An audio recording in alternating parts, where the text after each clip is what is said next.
The question of whether Hermione should have ended up with Ron or Harry is one of the great what-ifs of the Harry Potter series, a lingering thread of curiosity, especially after J.K. Rowling herself admitted years after publishing the final book that she had doubts about pairing Hermione with Ron. The pairing, in her words, was a kind of wish fulfillment, a choice she made in her youth when she perhaps felt that opposites would attract in a story that centers so much on friendship, loyalty, and growth.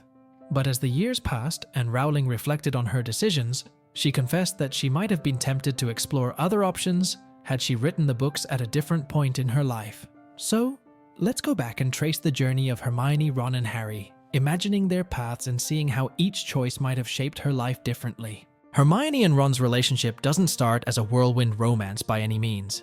When we first meet Hermione, she's the overachiever, a girl with unmatched intelligence, strict moral integrity, and a tendency to boss others around, qualities that make her a natural leader, but also make her a bit of an outsider.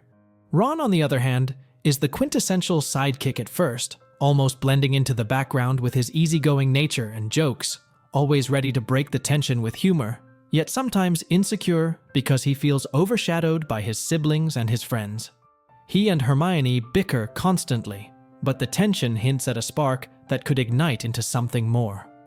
Hermione's strict nature and Ron's laid-back approach to life create friction, and through that friction, a kind of familiarity and comfort grows between them.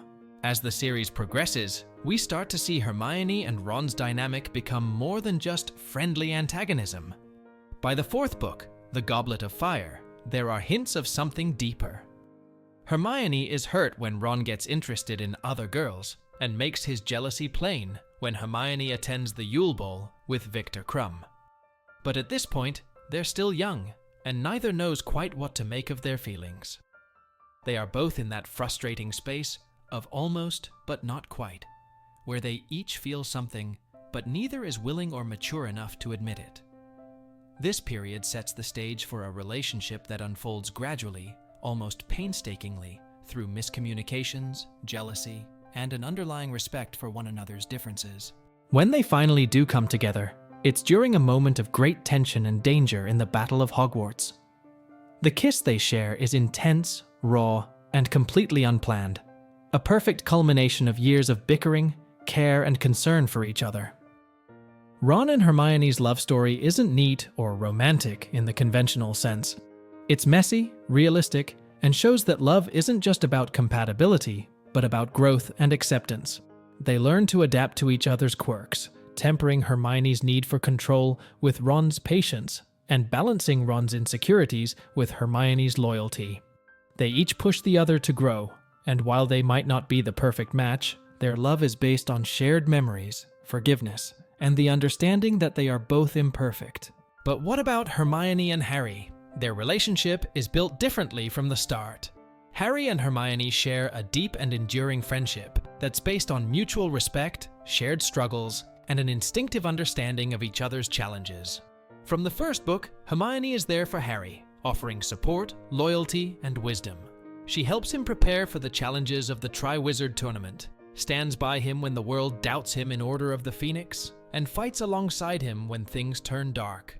Their friendship is full of quiet, powerful moments where they rely on each other, even when Ron temporarily abandons them in Deathly Hallows.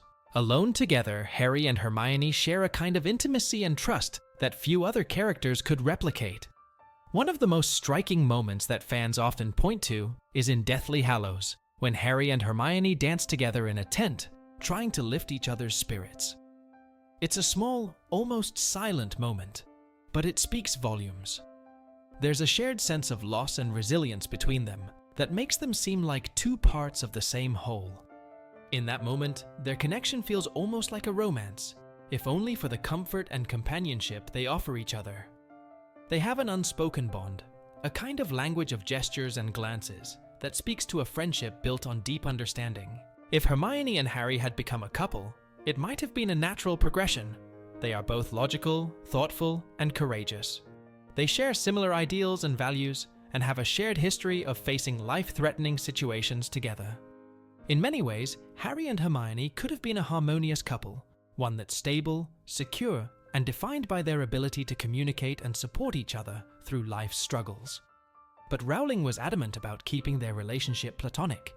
She always saw Harry and Hermione as close friends, almost like siblings.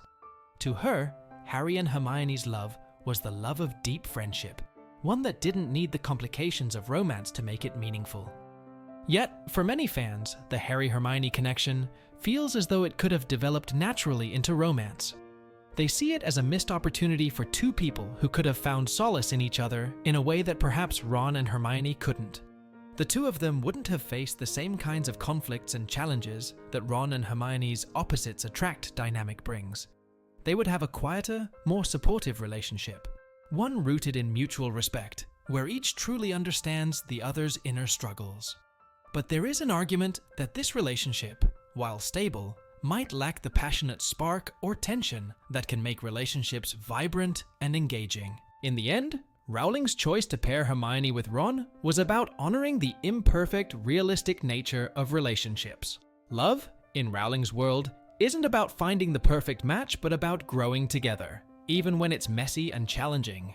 Hermione and Ron are not a perfect couple, but they have a love that survives arguments, jealousy, and years of misunderstanding.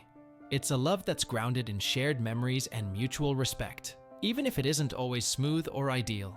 Harry and Hermione, on the other hand, represent a different kind of love, a love that's loyal, unconditional, and unwavering, but ultimately platonic.